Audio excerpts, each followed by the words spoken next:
Good morning.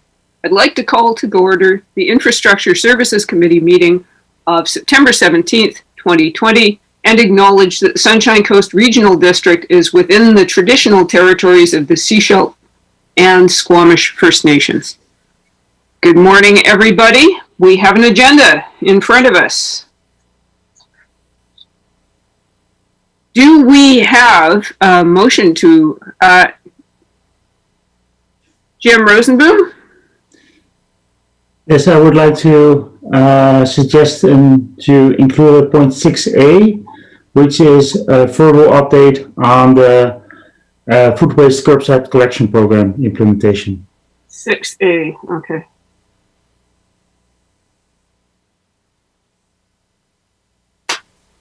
All right, does anybody have any other changes, suggestions, amendments to our agenda?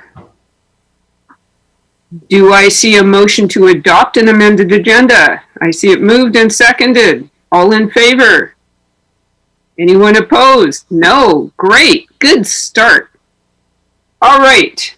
First up, could we have a motion to receive all reports and communications? Thank you. That's moved and seconded. All in favor? All right. Received. Next, water supply update, our favorite topic. Over to you, GM Rosenboom. Thank you for the opportunity, Chair. I will start sharing my screen. Bear with me a second. Let's see if this works. Yes, there we go. It's already September. So it was July that I last presented an update to you. So what happened since? Oh, this goes.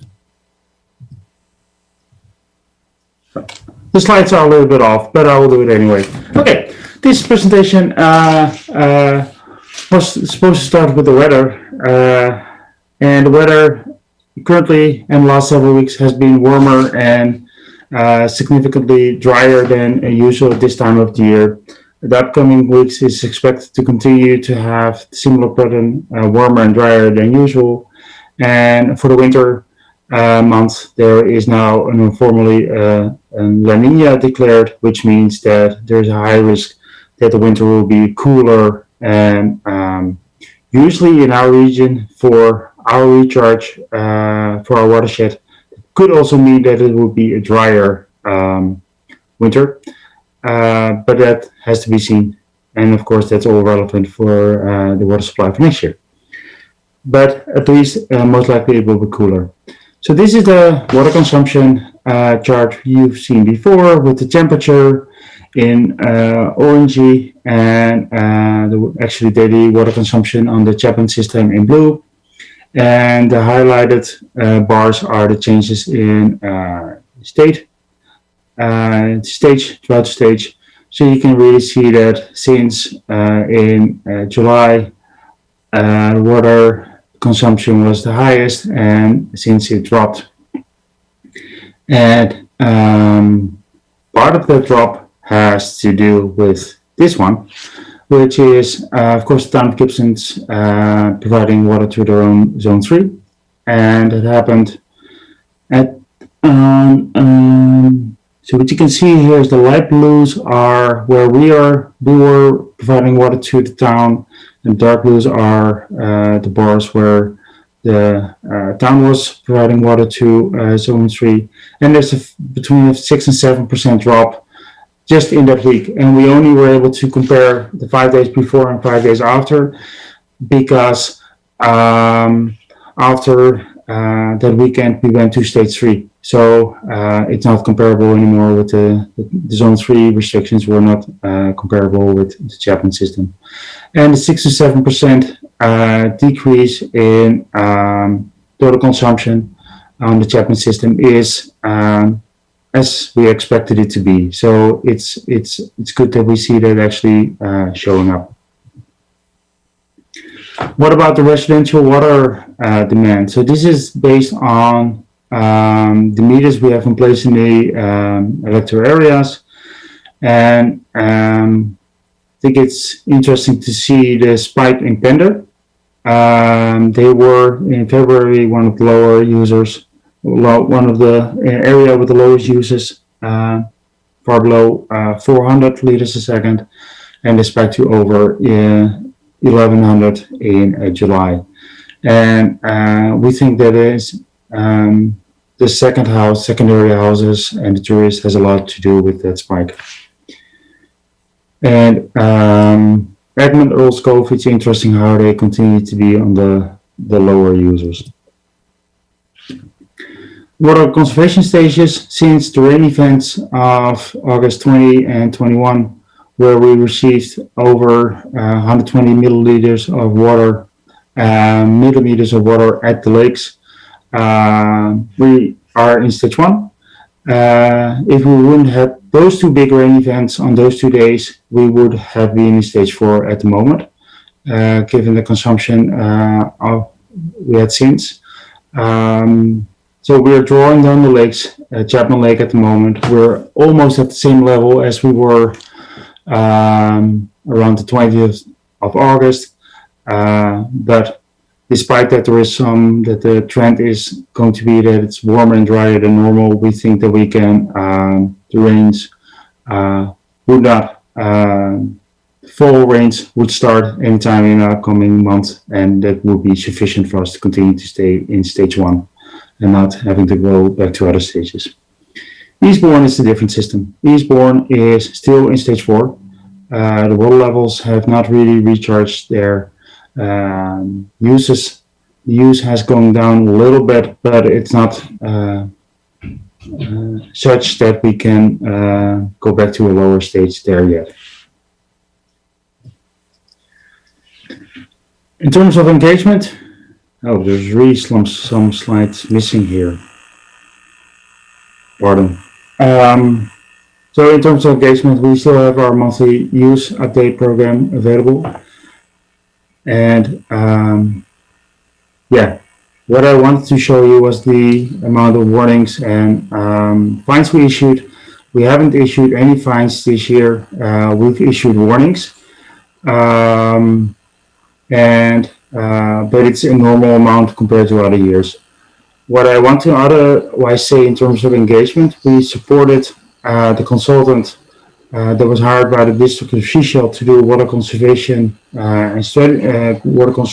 water conservation strategy, and they presented the plan to the board in early September at the district officials council meeting, and that's conservation strategy included actions that were could be taken by the district itself, by the SRD, or by a combination of both organizations. And it was a really valuable process to go through. So my apology for that there were some slides missing, but I think the main points have been talked about. So any questions?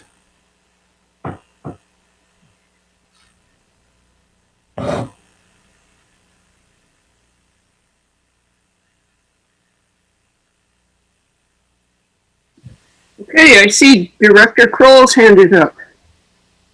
Thank you, Chair. I'm just wondering if there's been any impact on the water treatment plant with respect to the smoke and the particulates that are currently in the atmosphere. I know here in Gibsons, just things like our bird bath and our patio furniture and outside furniture covered with a lovely film and stuff. So I'm just wondering, is there any impact on the water treatment plant? Thank you for the question. The answer is no, not significantly.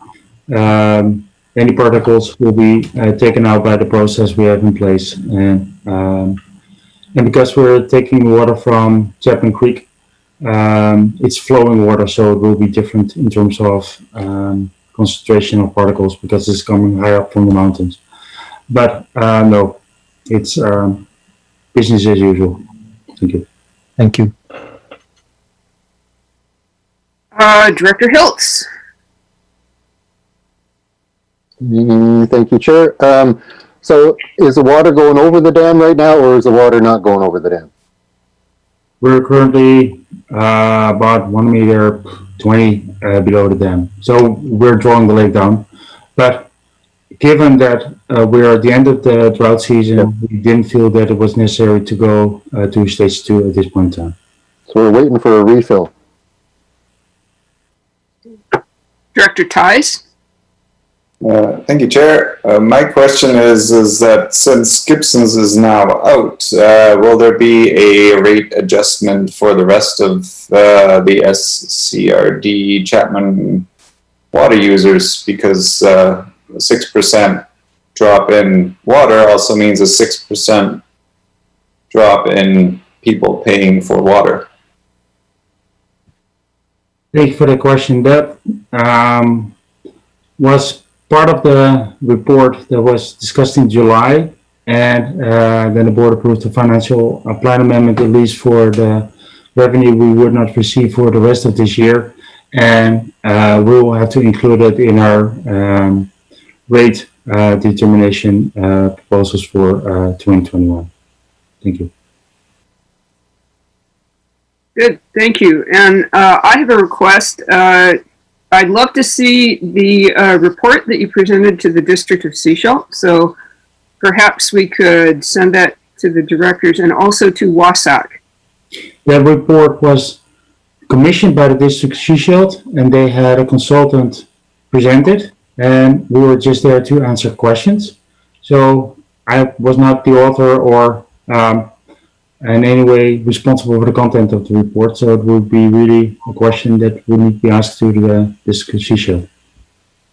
Director Seegers. Thank you. Yes, as GM Rosenboom indicated, the report indicated actions the District of Seashell could take, things we could do with the regional district, and then items that we could support the regional district on. And I believe, and Councillor Toth can, or Director Toth at this point, can confirm that is part of the process, is that we will be sharing that with the regional district. And then we will be moving those actions forward. Wonderful. Thank you very much, District of Seashell. Director Ties. Yeah, I'm just wondering if we should preempt with a motion of the referral of the report to WASAC, or will that happen automatically?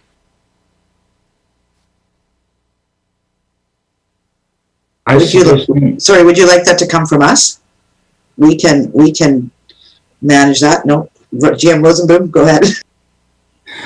District of Seashell would not be able to refer something to WASAC. That would need to go through the board, so it would first need to be received by the board before they can forward it to WASAC.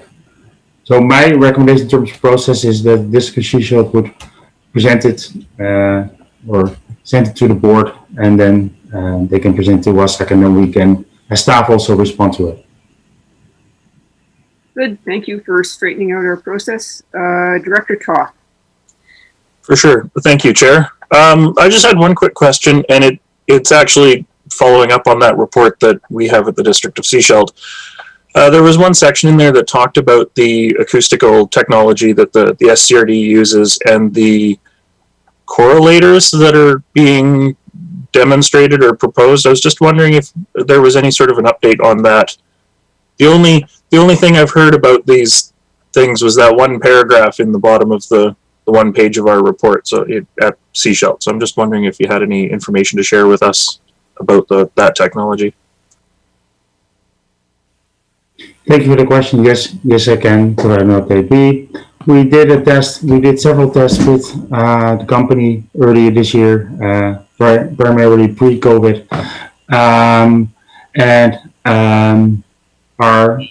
there will be a budget proposal coming forward to expand our current equipment to detect leaks with new, more recent equipment. Good. I am seeing no further hands at this time, so perhaps we can move on to agenda item number 3, which is electoral approval process for metering installation. So, AAP or referendum. Who is presenting this report? Over to you. Thank you. I'm presenting this in absence of our corporate officer, but thank you, Chair. As part of the 2020 budget process, the SCD reconfirmed its original commitment to move forward with securing a long-term loan to fund the installation of phase 3 of the water meter program. In 2019, the board already made the decision to go that road, and at that time they also decided that an AAP would be the primary process to do so.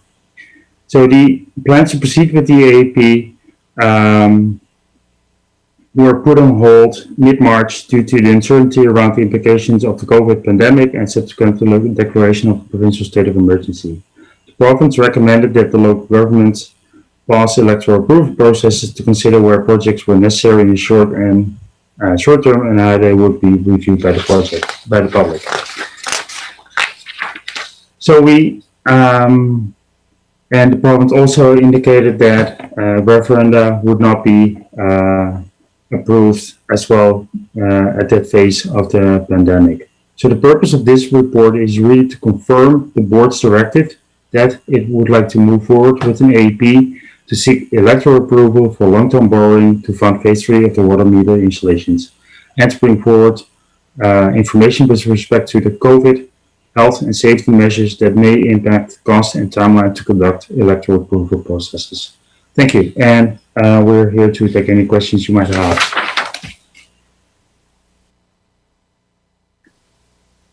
And I see Director Seegers. Thank you. I look at the recommendation that's been put forward on the first page of the report, and it talks about an alternative approval process. But if I go through the report and look at option 1, that's on page 2, option 1 says conduct an AAP with option to move to assent vote, which is the recommended option. I don't see that reflected in the recommendation. Does that need to be reflected in the recommendation if that's the direction that we choose to go? Staff, please. Thank you. Good point. Staff's recommendation would be to include that in the recommendation so that an electoral approval process by alternative approval process in between brackets AAP with an option to move to assent vote to authorize long-term borrowing, etc., etc. Thank you. Director Ties. Thank you, Chair. I'm just wondering what the proposed or what the fear of resistance to meters is at this point.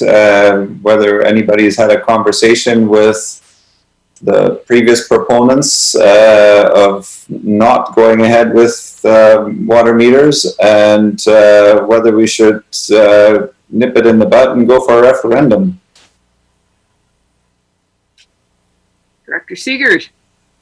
Thank you. One of the proponents actually reached out to me in the last couple of days. Given our schedule with ministerial meetings and regular meetings and everything else, I haven't had an opportunity to connect with them. We've been exchanging a few emails, but I will be having that conversation in the next. We were actually looking at probably setting up something for this weekend to talk, because next week doesn't look much better than our schedule. Thank you. I will note that any recommendations that we pass today will not be going to the board until October, so we do have a little bit of breathing room here. Director Hiltz. Thanks. Couple points. There's the 60-day extension, or the 30-day extension was recommended by staff, and does that need to be included in that recommendation as well? That was to extend it by 30 days.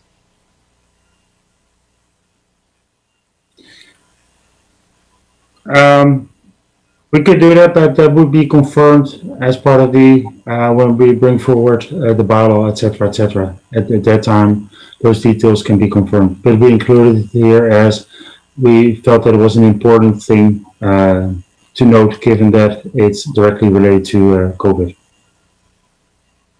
Okay, so it'll come later. It's not, the direction can come later. And then the other piece about, what was the language? The language was AAPs are where the citizens are reasonably in favor. I think this is what Director Ties is asking about. Are the citizens reasonably in favor of this? And that's about, for me, the major risk between AAP or assent voting.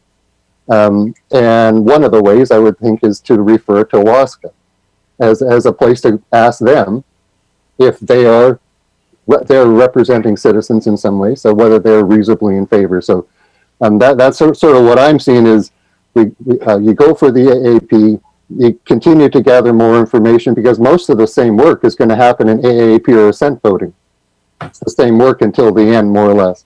And the cost difference is about 90 grand. So one of the questions is that 90 grand part of the scope of the borrowing funding? Would that be included in that project? Or how does the process, AAP or assent voting, get paid? Where does that money come from? Staff, please. Okay. In terms of the funding, it would because it's not a capital expense, it would have to be funded by, could not be funded by the loan, but it would be funded out of reserves or user fees. Okay. And I think it's worthwhile to mention that there will be staff time. We would need to start the process for a referendum prior to an AAP, but most of the expenditures will not be made to after the AAP if it were to fail. So if we go for option 1, there's not a lot of expenditures we would be making specifically for the referendum prior to the AAP. Thank you. Director Seegers. Thank you. I think in this environment that we're working in, if we follow what's been going on provincially, not allowing even assent votes, right now allowing assent votes and referendums, but it's almost like the requirements around that are still being finalized. So there's a lot of work on our staff's part to put something like that in place. And given what's moving forward in the province now with COVID, we never know at some point whether or not those will be shut down again. So if we start with the AAP and have the option to move to the other, I think it sets us up. And I think the report and all the conversation we've had is indicated we know we need to do a lot of work ahead of time. We need to make sure that our community is educated so that when this actually comes up, they're making an informed decision. I'm just going to note a couple of things. The major difference between the two, other than the price tag, which is 10 times higher for a referendum, is who votes. If we do the assent vote, I believe it is only the residents of Seashell, whereas if we go to or is that not true? Okay, so is everybody in the service? It's everybody in the service, regardless of the method used. I have some hesitations about trying to hold a referendum in the middle of a pandemic. I would be just as happy if some other community wanted to be the guinea pig for doing this. I see Director Hiltz, you have your hand up. Yes. My question is going to be about the report coming forth to the November 5th, 6th Special Corporate Services in the scope. And one of the things that has been outstanding from the phase 1 and phase 2 was the software. There were some pieces that were missing to the whole package. We didn't have the data analysis. That wasn't part of the scope. There are meters in Seashell which are commercial meters and don't have the radio transmitters. Would that be part of the scope?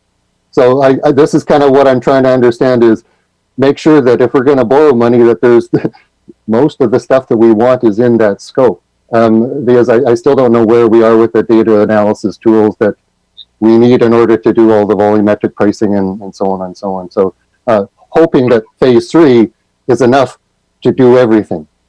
That's kind of the scope of what's in. Staff? Thank you for the question. This loan would specifically be focused on the installation of the meters, everything that's related to the installation of the meters itself.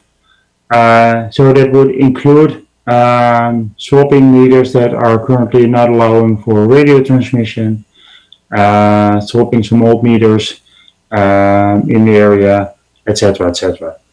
It would not include the software to actually process the data, etc.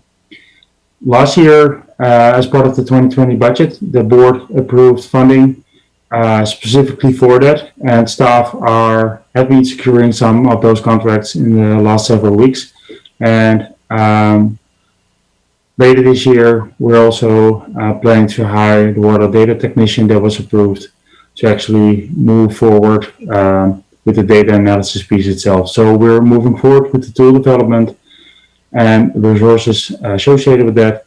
And I think the graphs I shown earlier today with the residential usage is directly a fact of the fact that we now have a bit more capacity to analyze the data we can get from our meters. So those pieces are in progress, and the loan will be really capturing the basic infrastructure needed to do all that work.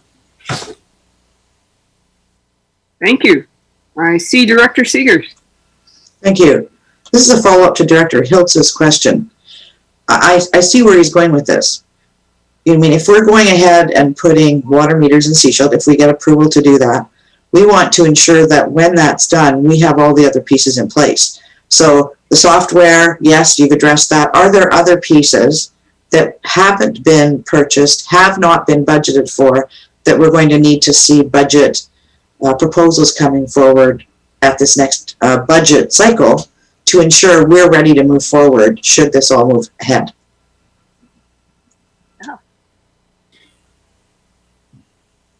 We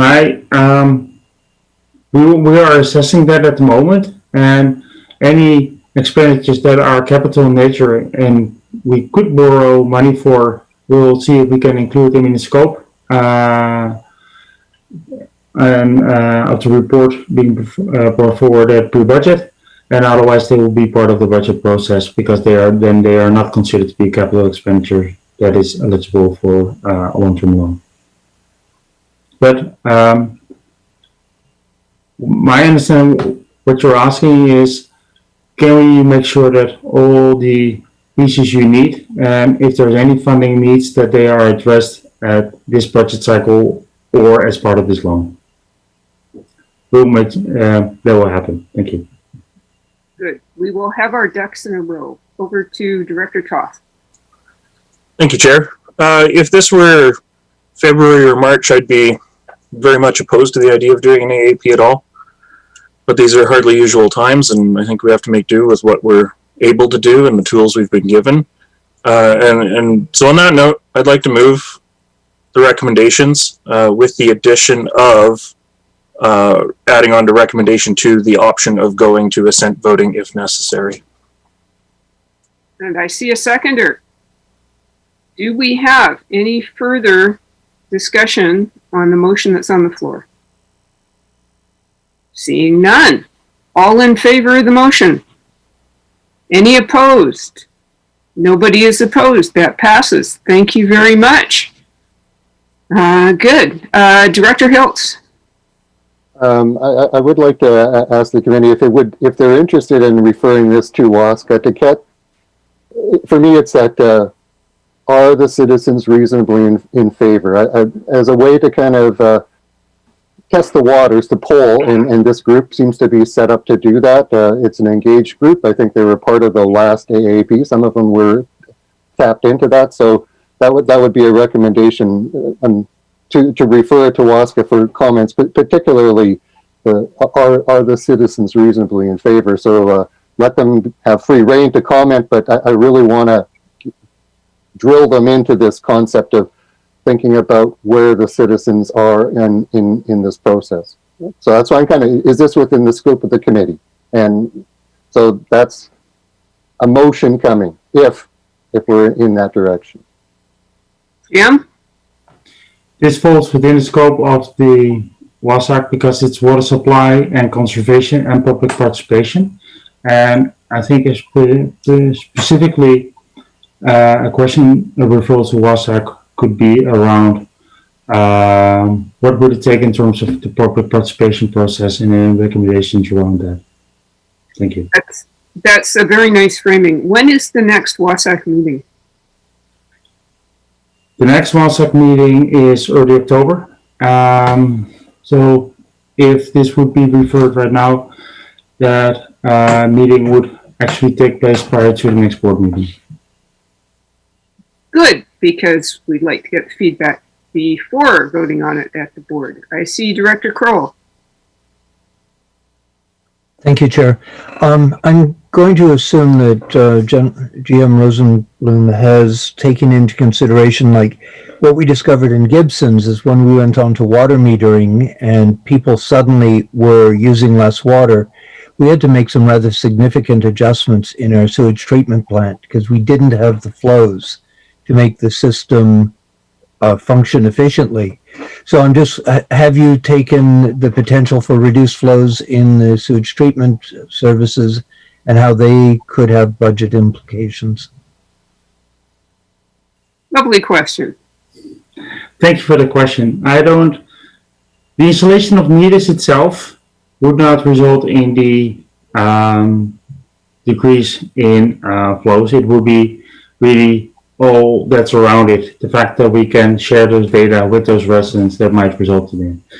Most of the residents of that are on SRD water are not on a wastewater treatment system operated by the SRD. Only those, there are several hundred that are on there. Most are on septic fields. So there might be some impact to some of the wastewater treatment plants, but the majority of the residents are septic.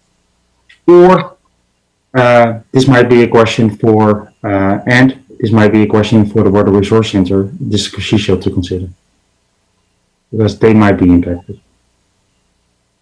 Good. Thank you, Director Seegers.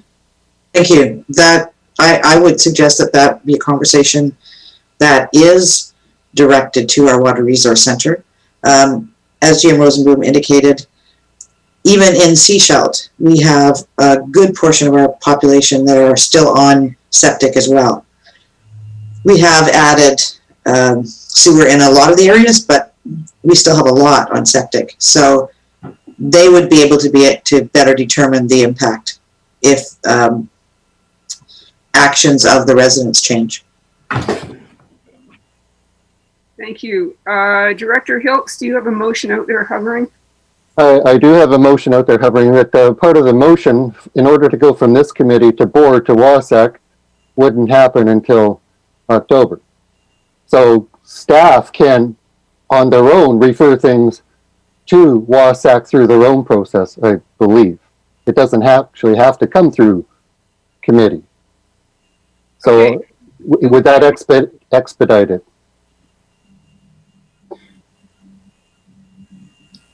Yes, we'll take care of that. Okay. We don't need a motion. In that case, we can move to the next item on our agenda, which is the final design of the Sept landfill drop-off area. And that gets us to page 1 of our agenda packet, which is pretty cool. Okay, thank you, Chair McMahon. At the July 23rd committee meeting, the staff presented several conceptual design options for the new drop-off area to be constructed at the Sept landfill. For the construction, once the remediation of the unstable soil is completed over there. The board decided that the most favored option was the design that would allow for the transition of the station to a transfer station once the landfill maximum life is reached, which is expected to be in 2026-2027. The purpose of this report is to provide a more detailed design and cost estimate for this option And staff are also requesting an amendment to the 2020 financial plan to allow for the procurement phase of the construction to be initiated in October. Thank you, and staff will be more than happy to answer any questions. Questions, discussion? I'm not seeing any hands. Back to Jim Rosenberg.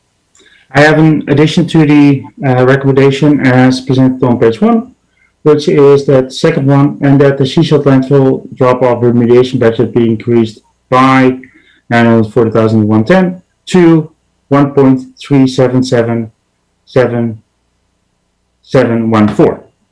That number is listed on page 3, on page 2, just below the table, and we feel that there is a value to have that included in the recommendation itself. It's always nice to know how much money we're spending. And on this, in terms of the third recommendation on page 1, initially we were thinking that this we would not be able to borrow any funds for this, and that would all have to be funded by next year's taxation, which would have resulted in a significant taxation increase only for this project. So we're happy with the collaboration from the Municipal Finance Authority that they're willing to issue us a short-term loan for this project. Good to hear. Thank you. I see Director Tyus. Thank you, Chair. It vexes me that we have to spend that much money for a landfill that's bound to get closed in 6 to 7 years. But I also acknowledge that at the same time, this is preparing it to become a waste transfer station, which is a likely scenario in the future. It still kind of leaves me a little bit uneasy.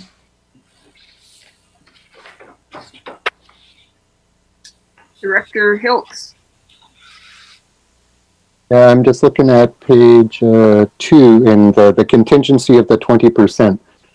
So I'm just trying to sort out the 75% versus the Class D estimate and the contingency, and kind of just, they're all slightly different percentages, and which one is there to kind of fill in the gaps of the uncertainty. And I'm thinking that the contingency is there at a higher level than it would be with a lower cost estimate. Is that what would be there? Yeah, thank you for the question.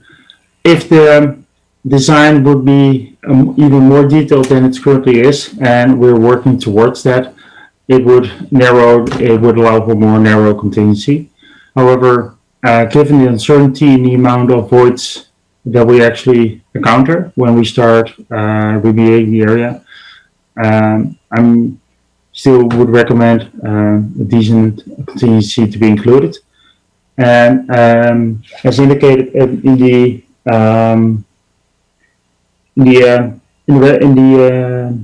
recommendation on page 1, the third one, it's an up to amount. So we would only borrow the actual amount that we need, not the maximum amount.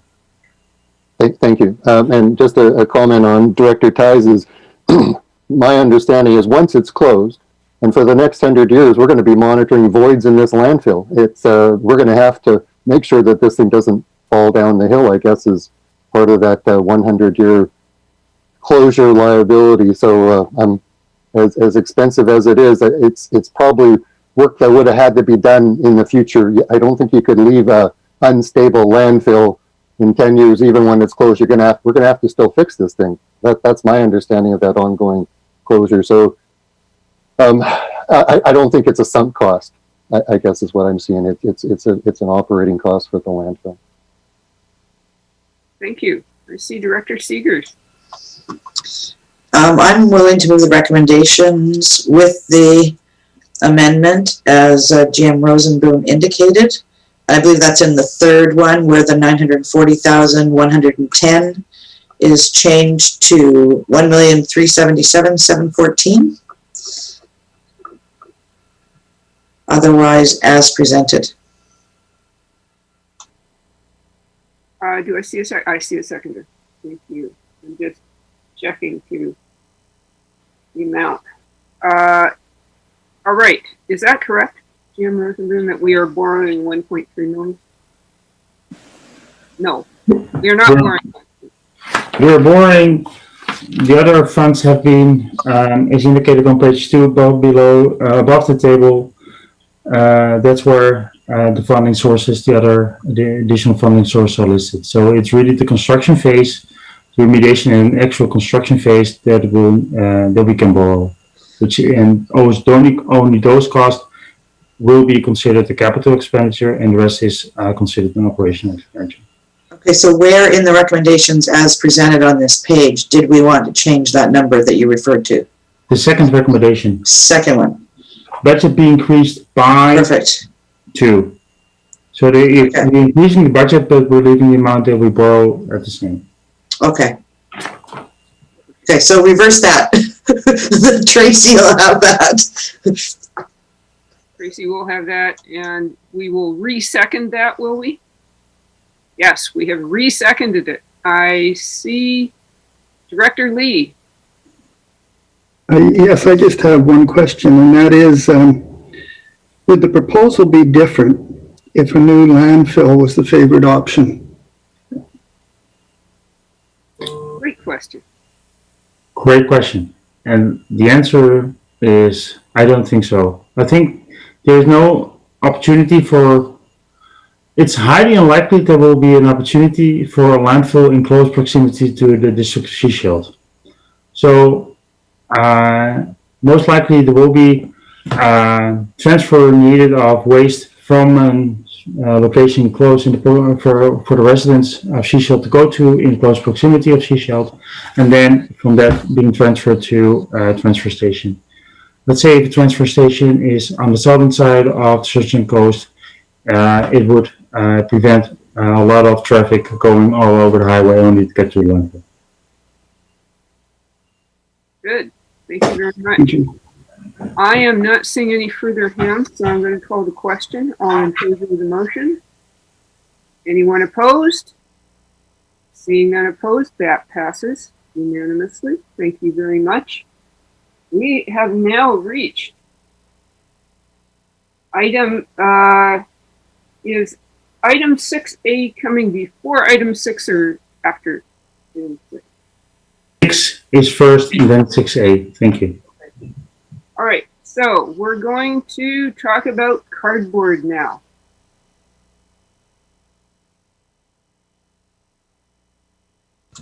Excuse me, I think you've dropped over one. We're on Annex B, yes? I beg your pardon, I did jump one. All right, Comprehensive Landfill Engineering Consulting Services Contract Update. Beg your pardon. Thank you, Chair. The purpose of this report is administrative, to amend the SCRD's contract with XCG Consulting Limited for comprehensive landfill engineering consulting services to align with the work that XCG has completed and will complete until the end of the contract term. So for clarity purposes, all the work was and will be completed within board approved budget. It's the master contract with XCG that requires updating. And thank you, and staff are happy to answer any questions the committee may have. Okay, Director Seegers. I'll make the recommendation on page 17. I see a seconder. Do we have any further discussion? Not seeing any. All in favor of the recommendations? Any opposed? Seeing none, that passes. Boy, that was quick. Thanks very much. Now we can talk about cardboard. Thank you, Chair. The purpose of this report is to provide an update to the committee regarding the implementation of Resolution 26720, which is to discontinue the cardboard recycling at the SCRD's landfill and transfer station sites. The report outlines some items that were identified during the development of a cardboard discontinuation plan that impact the implementation of the board's direction. So to address those items, the report outlines two options for the committee's consideration. The recommended option is to introduce a material-specific tipping fee and to continue cardboard recycling at the Seashell landfill and the Pender Harbor transfer station. And thanks, and staff are happy to answer any questions the committee may have. Thank you. I see Director Trice. Yeah, I'm just wondering how that specifically would work, considering that most people are coming up with not just cardboard in the back of their trucks. So would they have to pass through twice through the scale? And will the new tipping fee be by weight, or is it just a nominal fee for a certain amount of cardboard? So those are my questions. Thanks for the question. So right now, cardboard has a tipping fee of $150 per ton because it's considered at the same rate as garbage, and then it's separated at the time the resident or the whoever is dropping off the material. So to set a specific material fee, it would likely be by ton, and it's currently being reviewed right now as part of our tipping fee review. How it would be managed would vary depending on the amount of material that someone were to bring to the site. So the scale attendant has a couple of ways that they can address mixed loads. Sometimes that does involve rescaling and sometimes it doesn't, depending on how many different materials they have in the load and how much of each material they have. So whether it would be in addition to a minimum tipping fee. Right, and cardboard doesn't weigh very much. So presumably the minimum would often apply. Director Seegers. Thank you. I think with one of the meetings that we've had this week with ministers, there has been talk about opening up to further ICI involvement in recycling, which we've all, I think, throughout BC, we've been pushing for that inclusion. So taking this step now actually allows us to quickly change should that change come through the province. Is that the case?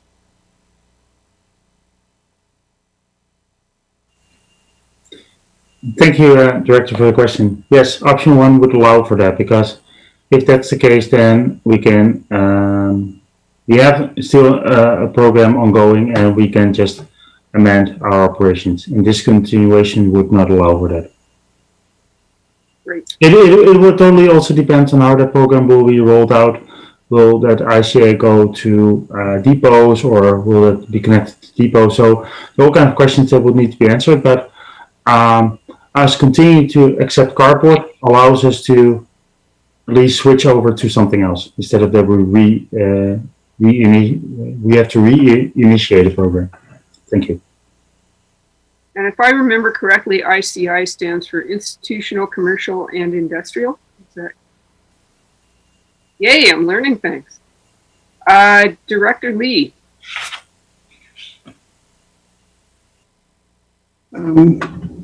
Yes, I was just wondering about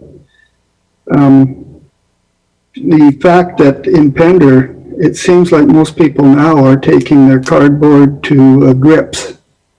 Will this, and so because they're taking it to grips, I'm assuming that that includes what could possibly be a business cardboard drop-off. Do you think it's necessary to start accepting cardboard at Pender, or just let everybody go to grips? That's a question. Staff? Thanks for the question. So cardboard currently is accepted at the Pender Harbor transfer station and the Seashell landfill, and it's not restricted to a particular customer type. So it's accepted by the residential or the commercial sector. Whereas all three of the SCRD depots, which are part of the provincial Recycle BC program, are restricted to residential materials only, and that's based on the BC recycling regulation. So the ICI sector, so institutional, commercial, industrial, are not permitted to bring any of their packaging or paper products to any of the depots at this time. So Pender Harbor transfer station still getting the same volume of cardboard they always have right now then? That would be my assumption. I don't have the tonnage numbers in front of me, but if the change goes forward with implementing a separate tipping fee specifically for cardboard, there may be residents who are bringing their material to the transfer station or to the landfill that may then choose to bring it to the depots at no cost instead of having a tipping fee that would reflect a full cost recovery model. In my opinion, that would be a good thing. So this is a good reason for doing this. Thank you. Thank you. I see Director Hiltz. I see it as a good thing. It incentivizes using the recycling for residential. My question is about the recommendations. Is all cardboard the same? And is there, me as an end user, here I go, my cereal box is cardboard and this is cardboard. Is there any need to be specific about corrugated cardboard versus cardboard? Great question. Over to staff. Thanks for the question. In development of a bylaw, should this proceed, we can clarify that it is OCC or old corrugated cardboard, as opposed to a cereal box, which is considered boxboard. And so where would that need to happen, at this point or later on?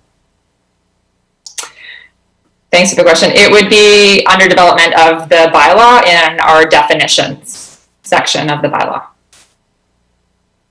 Thank you. I see Director Seegers. I'll move the recommendations on page 20. And I see a seconder. Any further questions, discussion? Okay. Seeing none, I'm calling the question. All in favor of the motion? Any opposed? Nobody's opposed. Great. Thank you very much. That was item 6. We now have item 6A. Over to staff. Maybe I can introduce this. Given that we're introducing a new program, the food waste curbside collection program, we thought it would be beneficial for the board and maybe as well as the community to, at least at the start of this program, to receive an update on where are things going, how is things going, what are issues the feedback we receive from the community, and answer any questions the board might have. So I turn it over to my manager, Robin. Thank you. I will do a share screen, so I have a short presentation.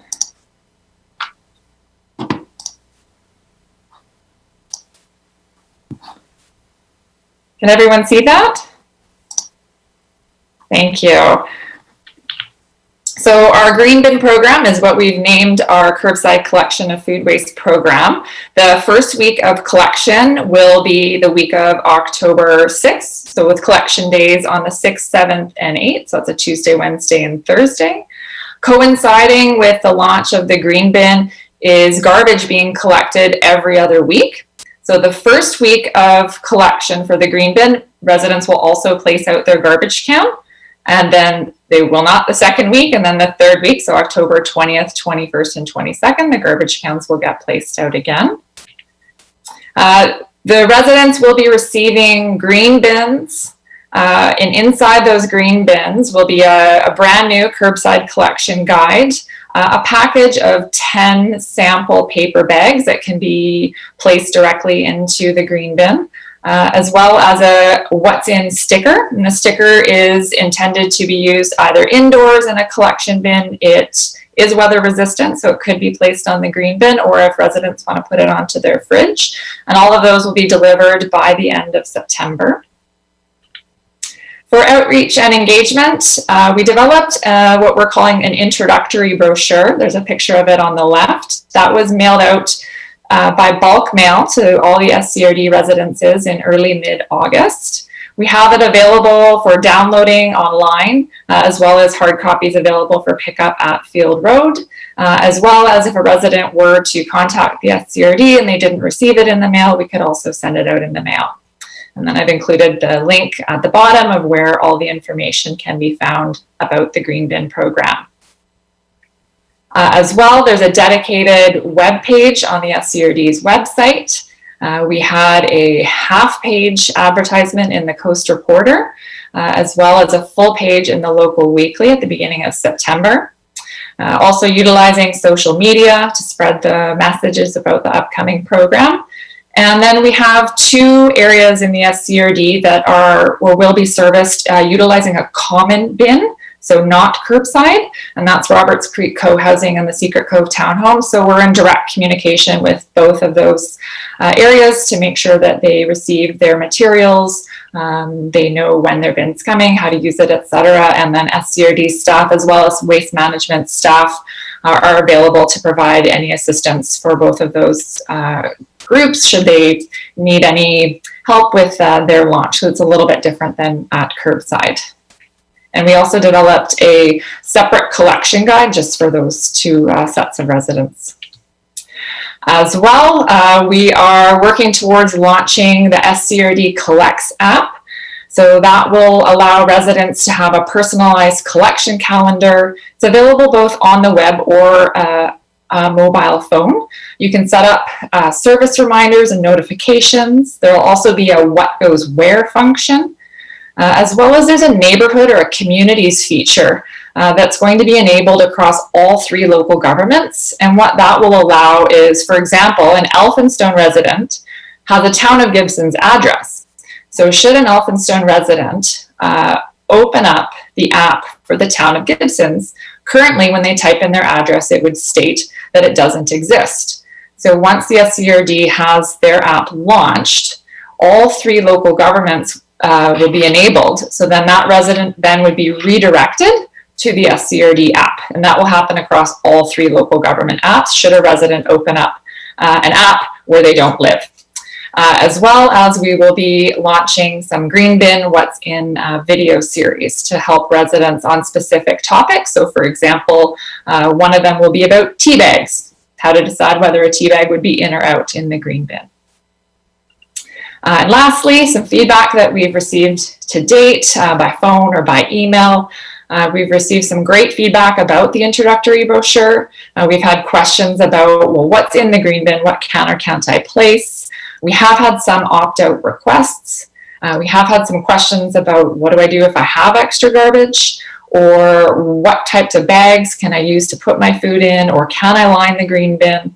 As well as some general questions around the container itself. So what size is it? Does it lock? Does it have wheels, etc.? Thank you, and I welcome any questions.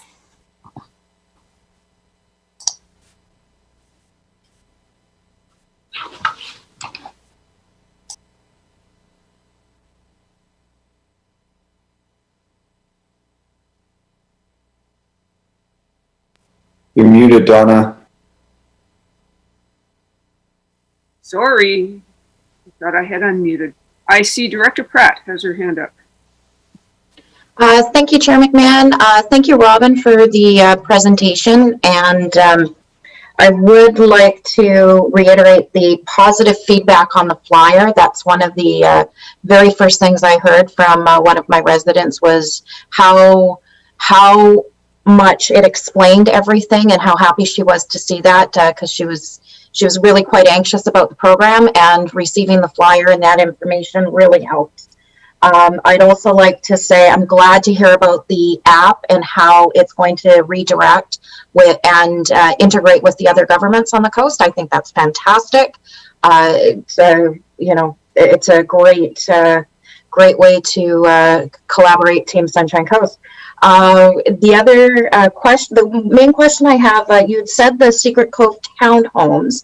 I'm wondering, is it both sets of Secret Cove townhomes, or is it just Jolly Roger, or is it just the Muse? Because we do have the 2 sets of townhomes in Secret Cove. Thanks for the question. Jolly Roger. Okay, thank you. And then the other townhomes, would they're being individually collected then?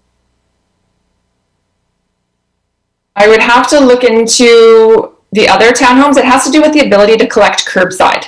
So for Jolly Roger, yes, they're a townhome. So if it was built in a different way, then the truck would be able to service curbside, but they can't in the Jolly Roger. So they have a centralized area right now where their garbage bin is.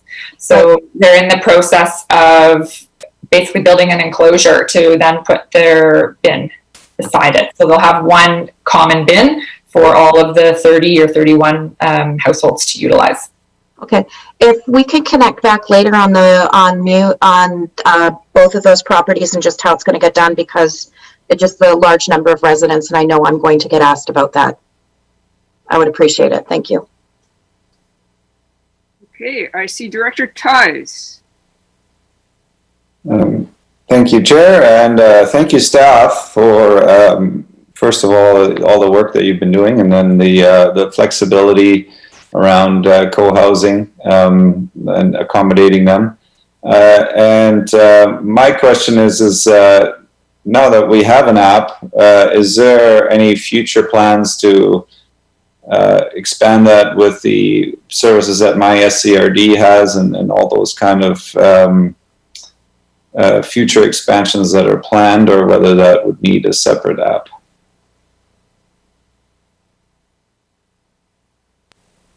Okay, I think I'm going to, I see Robin looking at me like, are you going to take that one? So I will. This app is specifically for garbage pickup. It's an app that's widely used in BC by local governments, and it's specifically for garbage. Maybe our wizards in our IT department are able to connect it with other services, but it's definitely, as indicated at our strategic plan review meeting, we'll definitely look at all kind of, if possible, yes, we'll make it happen. Sounds good. Director Hiltz. Thanks, Chair. It's exciting. I guess this is a new program, so a new way to handle waste. So a long time coming. So yeah, I think it's great. And there's going to be this transition period, particularly October, November, about the garbage pickup every 2 weeks. So I would expect that there's going to be a bit of a run on the extra tags during this transition period. So where right now in our pandemic restart are tags available? Do they have to be picked up in person? Like, is there, I'm wondering about this. Where can I get some tags? Great question. Thanks for the question. So the tags are available either in person at Field Road, and we also implemented the ability to mail them. So we can accept check payment, and then we can mail them to residents if they're not able to get out in the community. And I would have to confirm, but they were still being sold out of Home Hardware in Gibsons. Good, thank you very much. I have a question, and that question is, how are we auditing the waste stream to make sure that there's not a lot of contamination? Thanks for the question. Staff are planning to do curbside audits for the first 2 weeks. So that will involve in conjunction with waste management and hopefully in conjunction with PMAC members, which will involve being ahead of the truck, lifting the lid and looking for contamination. If there is contamination, then an oops sticker would be placed and the bin would be left behind. As well as at the end where the material is being dropped off or delivered to, which is Salish soil. So we'll have staff or volunteers there looking at the load being unloaded to inspect visually for any types of contamination. And then moving forward, staff likely aren't going to be there at Salish soils, but that's part of their role would be to advise the SCRD like they do other local governments should there be any contamination issues in the material that they receive. As well as moving forward, the waste management drivers will also be, that's part of their work is to be looking into the bins before emptying into the truck as best as they can, and then tag and leave behind if there's any contamination. And just a follow-up question, what is the acceptable contamination rate at Salish soils? Thanks for the question. It's not necessarily a rate. It would depend on the material. So if there is a yogurt container that's visible, one yogurt container would be considered contamination and the bin would be left behind. So it really depends on if it's a material or if it's something that's out of scope for the program, like say some leaves. So there's not necessarily a percentage. It'll depend on the material. Okay. I see Director Toth. Thank you, Chair. I missed who asked the question. My apologies about the Recollect app. Seashelt uses it. Our functionality does include the ability to report problems, streetlights, graffiti, trail maintenance issues. It's got links to various parts of our website, so it certainly is an expandable app. I just wanted to follow up on that. Good. I myself love the part where it tells people where they live, because I could use that app myself. Do we have anything further? Because if not,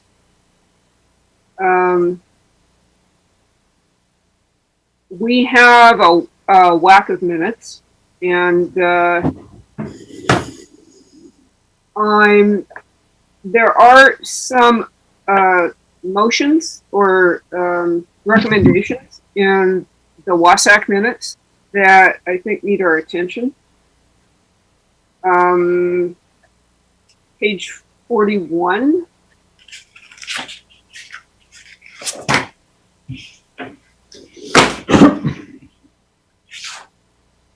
The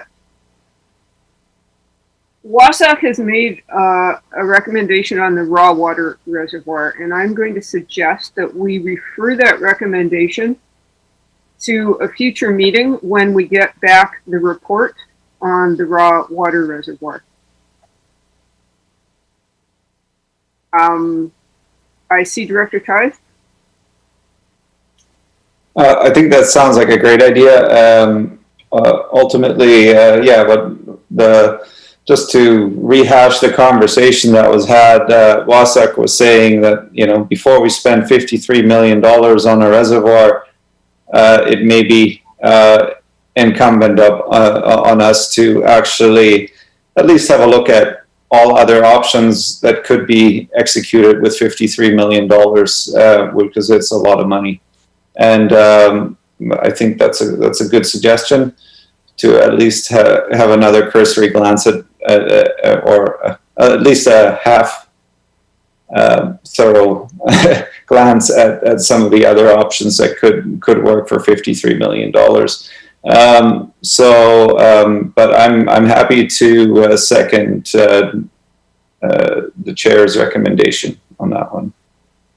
Over to staff. Do we actually need a motion on this? Or? Yes, please. Well, what it would require is that this recommendation would be pulled, and that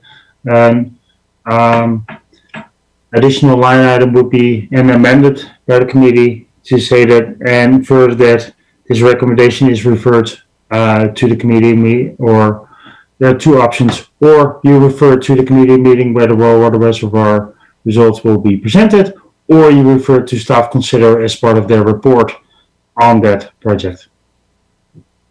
I think it would work best if staff included that recommendation as part of the report on the raw water project coming up.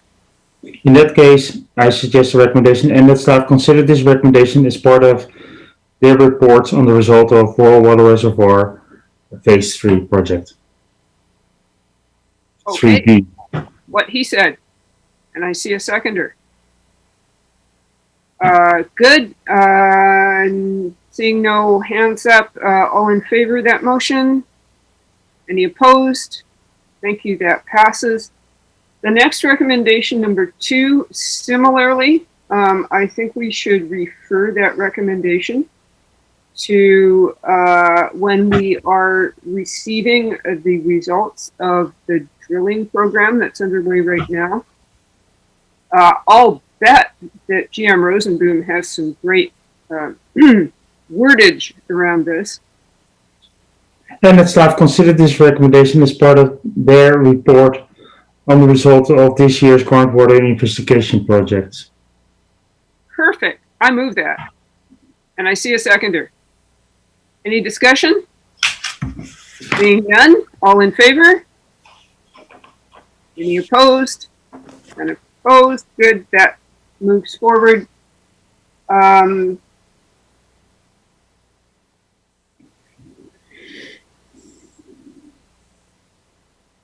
What other recommendations here do we need to pull?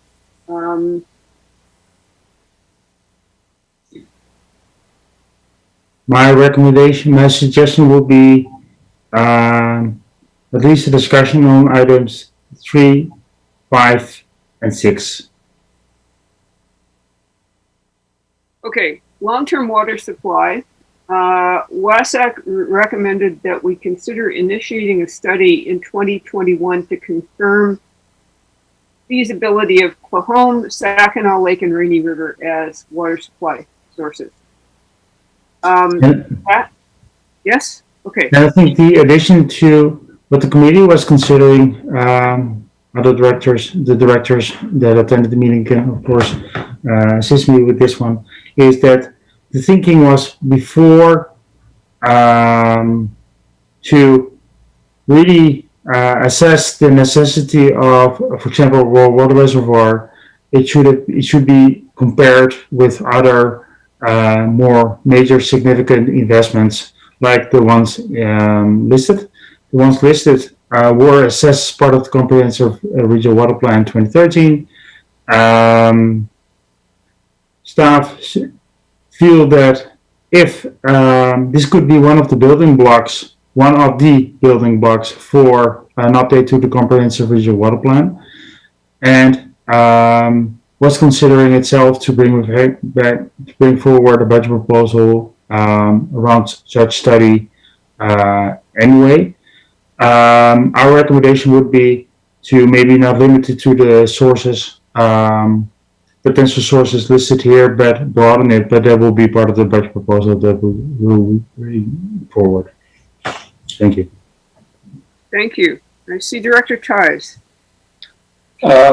Yeah, I think that one could also, I think the best time to make that decision is after we've had our well reports and after we've had our reservoir reports as well, so that we kind of know where we're at and what other promising options may be there before we launch headfirst into something else. Jim Rosenboom? Thank you. I appreciated the remark from the director. This is only to bring forward a budget proposal, so that it would allow us to work on the scope of a project for the board's consideration. Waiting for that until all the results are completed might result that this will only be presented to the board at round 2 budget. Instead of as round 1, which we at least prefer. Thank you. Director Seegers. Thank you. The second part of that recommendation says that it will consider the alternatives included in the 2017 Dayton and Knight technical memorandum. Would it be going beyond the information that's presented in there, or just use that information? And my concern is, from 2007 till now, we know that there are other building schemes, other methods that could come forward that would really impact the costs that were identified in that report. And I don't want to see us limited to that. Okay. The wording is specifically such that it will consider those, but not limited to. So and it will do the further work that needs to be done to find costs. Okay, cool. Yes. So that's why it is the recommendation is not worded as that we would update that memo. It would do a feasibility study and for sure include an update to the recommendations included, but also consider other alternatives. Great. Director Hiltz. Yeah, I was going to say that, yeah, it was about getting making the old data current under what we know now. That was kind of to sum up the discussion of WASAC is these were, because this data actually goes back to 2005, even though the memorandums are dated 2007. So lots of water has gone under the bridge, and people want to just see those numbers kind of put into a 2020, 2026 lens, some future kind of lens. So I think the recommendation captures that, I think. Am I hearing any motions hovering out there? Director Hiltz? You're muted. Muted. Sorry about that. The language is essentially for staff to prepare a budget proposal. That's kind of the essence. The details, if it's verbatim, I haven't heard of anything verbatim in terms of the WASAC resolution, recommendation, if it stands well on its own. That was if we need to tinker with the language. That was a question, whether it works as it's stated there or we need to tinker. Shall we tinker, Jan Rosenboom? I have enough direction or idea what the board would like to see based on this discussion, and I think the recommendation is sufficient as it is. And what we discussed with WASAC was that project scope, once we're developing that, would be brought to them for their review as well. So that it actually represents their intent of this recommendation. Thank you. So is the motion to refer recommendation number 1 to staff for a budget proposal? Does that summarize it? I think the recommendation, my suggestion would be just to pull this recommendation and bring this forward to the board. Okay, do I see that as a motion? It is a motion and I see it seconded. All in favor of the motion? Anyone opposed? Seeing none opposed, good. Recommendation number 5 on the same page is that WASAC would like to change their meeting schedule. It's fine with me. Can we have a motion to, I see a motion, seconded. Great. All in favor of recommendation 5? Thank you very much. Recommendation, I think that's it, isn't it? Number 6. Number 6, sorry. Oh. Anyone want to speak to number 6, Director Seegers? Thank you. I think from our conversation earlier, we've actually already looked at implementing this. So is there anything required on this? Or is this just them saying, you know, hello, we're out here and we're willing to meet monthly rather than what you've said. We want to work with you. What would you like to see? That was number 5. Number 6 is that we ask them to comment on our public engagement process. Yes. Sure. Are you moving that?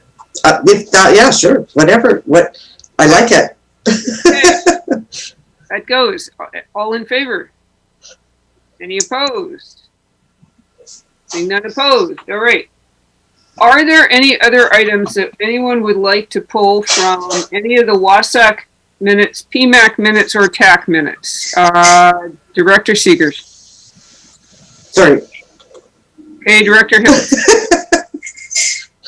Yeah, the WASAC recommendation number 7 about the chamber letter. They were interested in commenting on that, and it required the board to direct it to their table. Okay.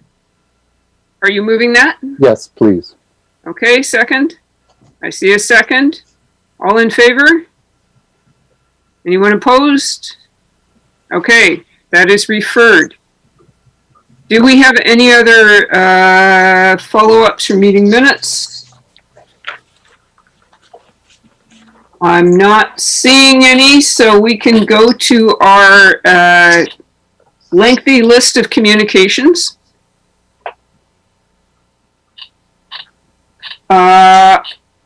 Is there any item from this list of communications that anyone would like to speak to?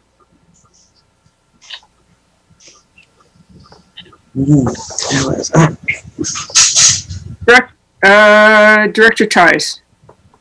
Thank you, Chair. I'm happily surprised about the federal ban on single-use plastics proposal. It, however, has come at a time when a lot of restaurants are reliant on takeout to stay afloat. So I'm just wondering how that timing would work and whether we still want to go ahead with it. I applaud the intention. I'm just wondering about the timing. I don't think we can actually make a motion that will bind the federal government to anything, much as we would like to. Director Seegers? I just wanted to point out Annex J, the letter from Minister Hyman with regards to the environmental work on the Church Road Wellfield project, and it's nice to see their support in moving this forward quickly. Definitely. Much appreciated. Director Pratt. Thank you, Chair McMahon. First, I hear the concerns from Director Ties and also the gratitude from Director Seegers. I'd echo both of those. It's the amount of single-use items that are getting that are being used right now with the pandemic is alarming. I'm not sure how we address that at this point. I am glad that the Minister Hayman's letter, I did a happy dance when I received it in the summer. It was pretty exciting to get. I had a question of staff regarding Annex K.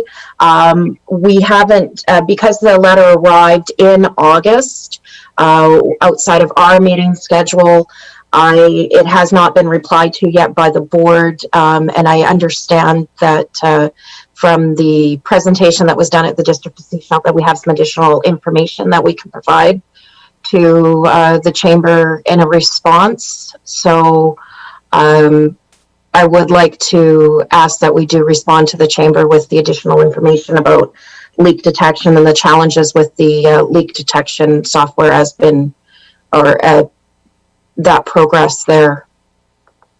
Would you like to move that the chair write a letter? Yeah, sure. I'll move that the chair of the board writes a letter. I see a seconder. Do we have further discussion on this item? If not, all in favor? Any opposed? Seeing none opposed, thank you. Director Ties? Yeah, I'm just interested what was told at the District of Seashell meeting, because I don't know it myself.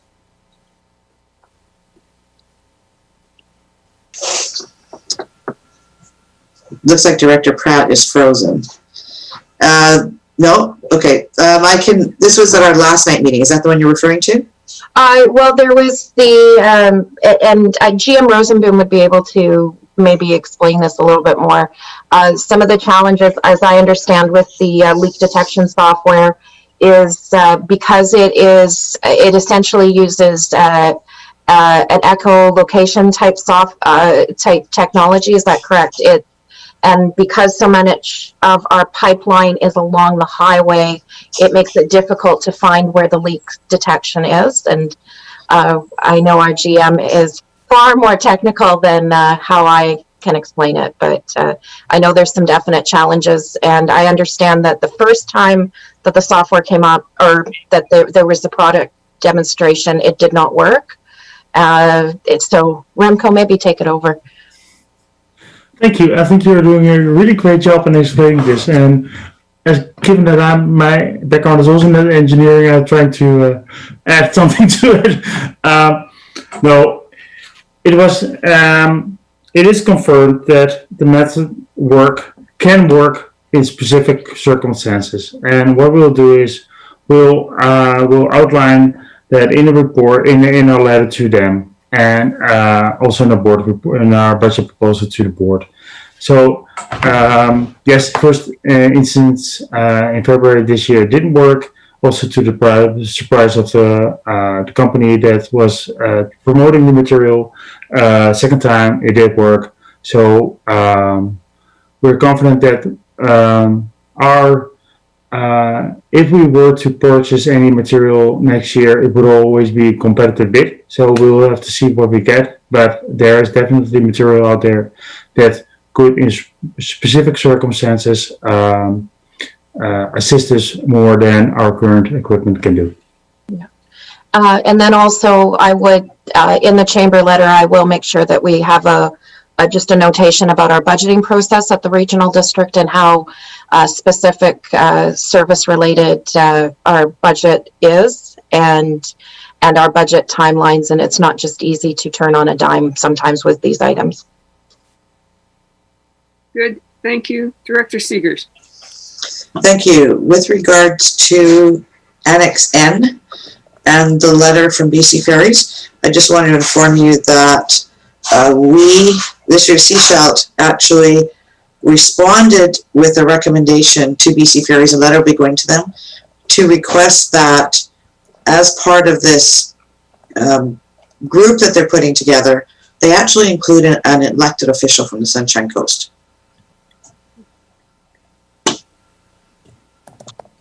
Okay, interesting. Director Hilt. I can't help myself, having been a water leak chaser in the past. Sometimes the best time to chase leaks is at nighttime between like 12 o'clock and 4 o'clock in the morning. That's often, if you want to find leaks, that's when everyone's asleep and it's really quiet, and that's where you find it. They're not easy to find sometimes. But yeah, going in the wee hours is under cover of darkness is a way to find leaks. Great advice. Thank you. I see Director Pratt. Thank you, Chair McMahon. I would actually make a motion that the SCRD write a similar letter as the District of Seashelt to requesting an elected official from the Sunshine Coast to be part of that panelist group. And I recognize it's not going to go until our October 8th meeting, though. Okay, well, I see a motion. I see a seconder. Is there any further discussion? As long as you're not volunteering me. I think I'll probably be voluntold to do it, so. Okay, calling the question. All in favor? Any opposed? Seeing none opposed. Thank you. That passes. Annex O is a request for a letter of support for grant funding. Does anybody want to address that? It comes out of Area A. Director Lee. Before I made a motion, I was wondering, is this appropriate for us to issue a letter like this?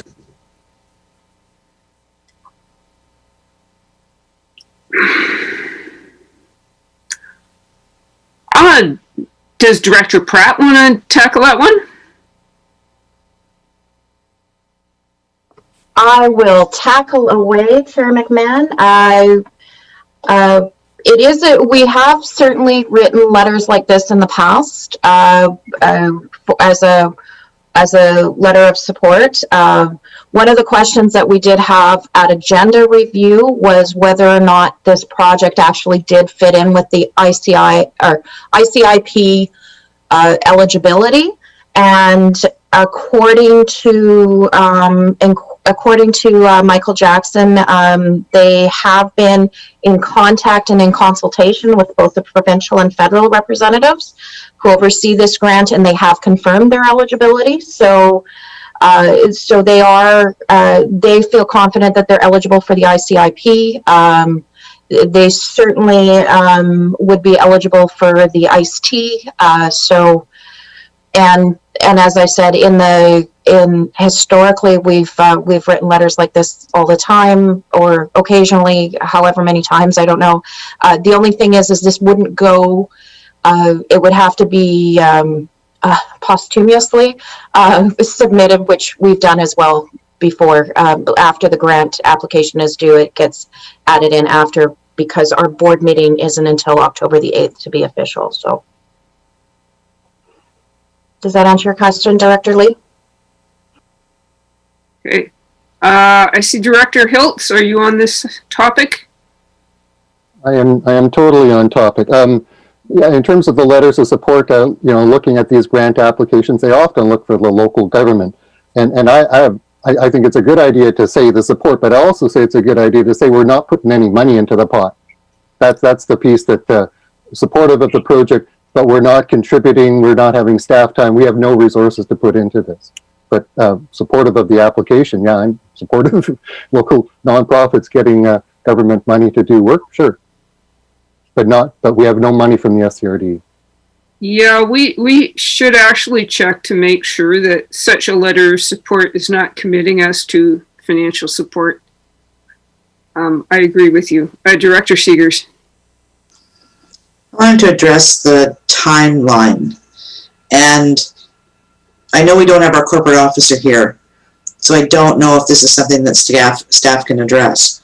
But given the deadline is October 1st, I know that in past, when there was a timeline like that, we would actually approve it at committee and request that the letter be provided ahead of board approval, given it's just a support letter. But I don't know if in this current environment we want to do something like that, or can. That sounds a bit like a CAO question.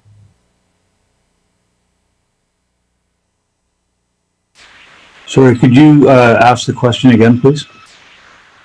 Basically, I'm wondering if there's a mechanism for us to be able to write the letter now as a committee and provide it before board endorsement with something in the recommendation that says that. It's just a letter of support, really. It's not like we're saying we're giving the money or any of that kind of stuff.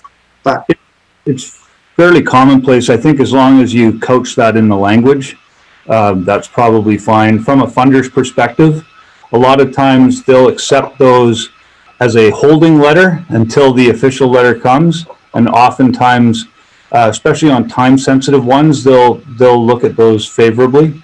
But you'd still need to be able to provide the final backup letter at some point. Mm-hmm. Right. And I mean, I think this case, I know we ran into the same thing last night. It's like we actually had a late agenda item because this is a program that has been brought forward by the federal government very quickly with a very short timeline. So a lot of times we get requests for letters where, they could have had it to us earlier. It would have worked through our timeline. In this case, they didn't have the time either because of the timeline put forward by the federal government. That's why I'm in support of actually doing something quicker. That's great. Do I see a motion out there anywhere? Sure, I'll make a motion. Well, I don't know if I can do that. Can I do that for this one? This is regional. It's a letter of support from the board, so any director can.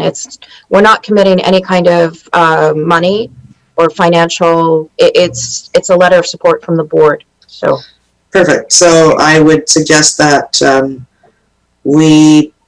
the committee recommends the letter of support be provided, and that the letter be provided prior to the deadline indicated, with further endorsement by the board at the next board meeting.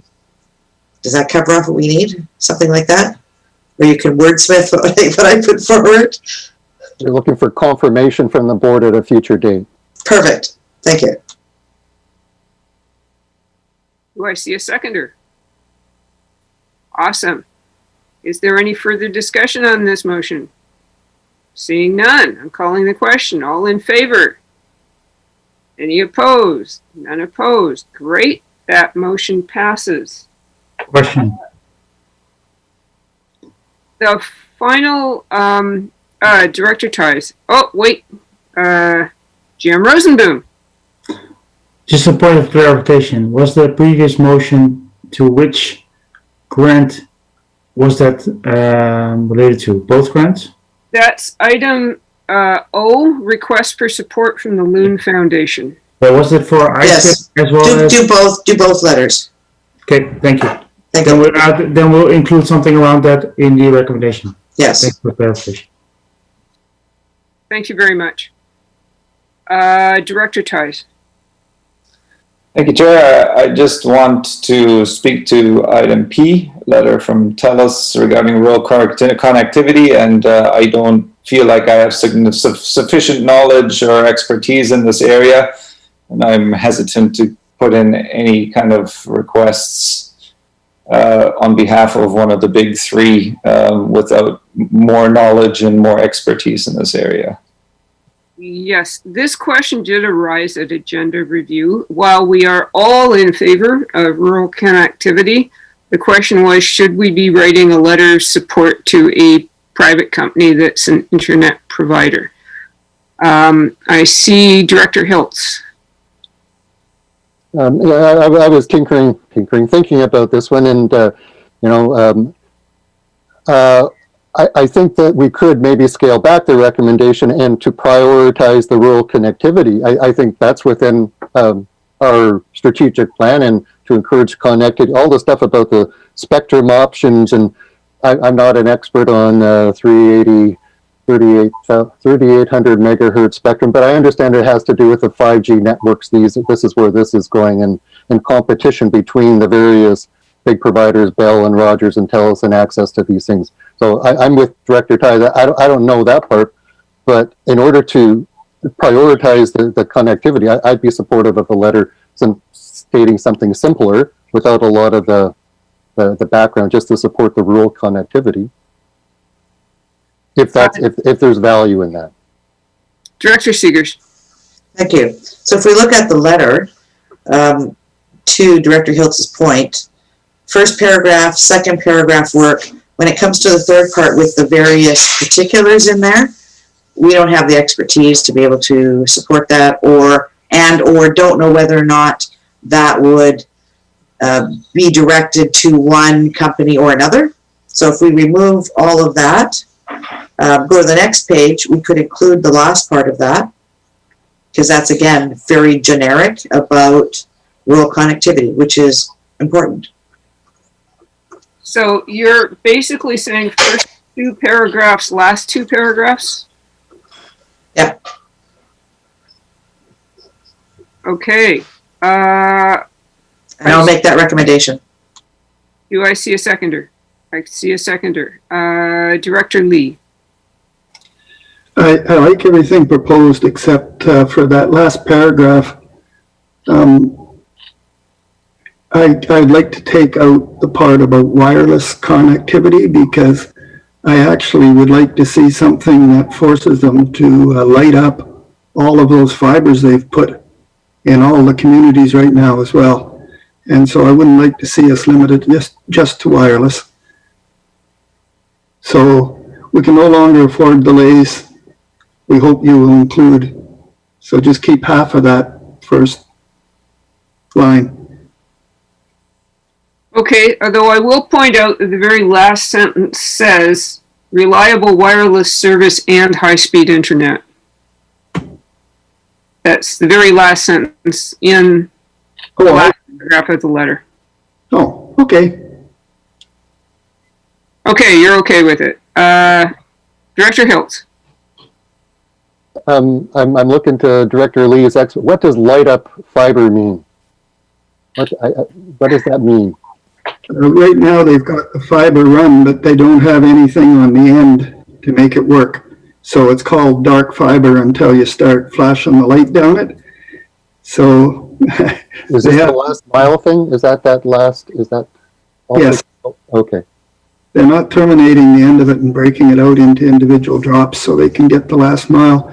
In some cases, they're leaving it. They're not using it at all. They took advantage of a grant, put them in place, but never did anything.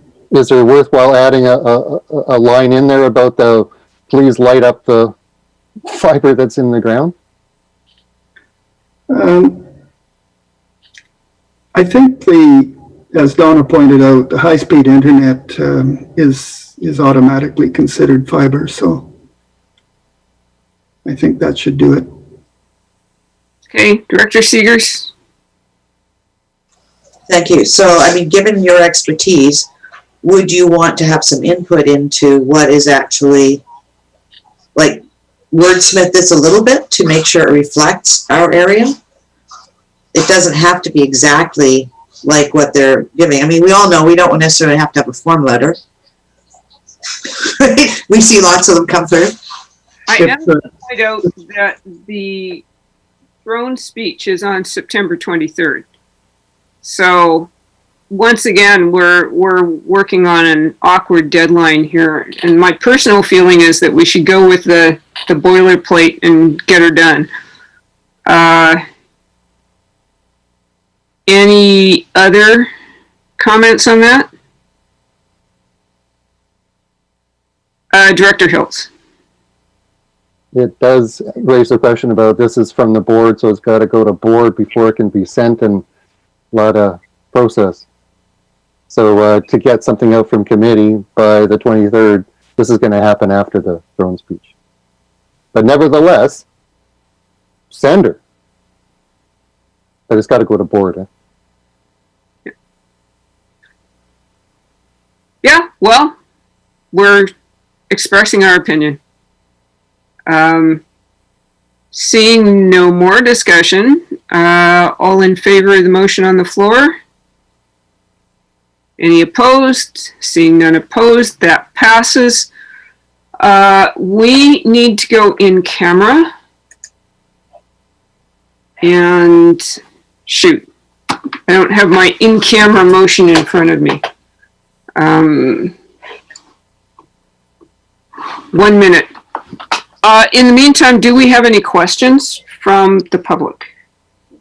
I could read the motion if you like. Oh, that would be... I mean, it's at the bottom of our page. We just need this piece, the bottom of the agenda. Okay, thank you. Right. Director Hiltz, your hand is up, are you?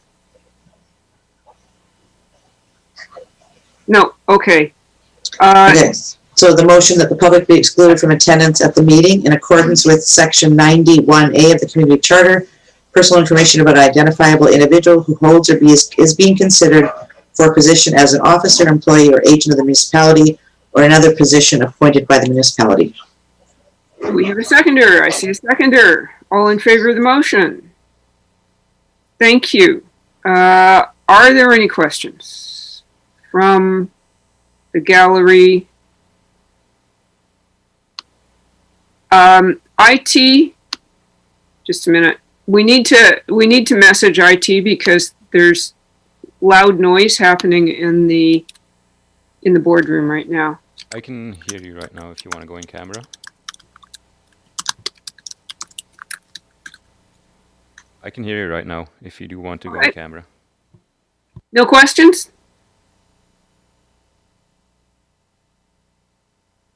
Okay. Looks like we're going in camera in that case.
Okay. So they just need to let us know when. Yeah, how do we know when we're out of in camera? And by one.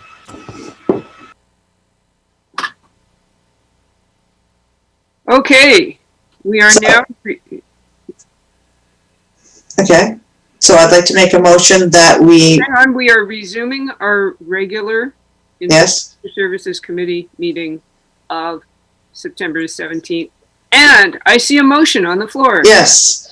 I'd like to make a motion that we amend item 3.1 in the Water Supply Advisory Committee Terms of Reference to change the number of voting members from 10 to 11. Maximum number of voting members. And I see that seconded by Director Tice. Any conversation about it? No, seeing none, I call the question. All in favor? That was everybody, so I can't call for opposed. So that would seem to conclude our business of today. Do I see a motion to adjourn this meeting?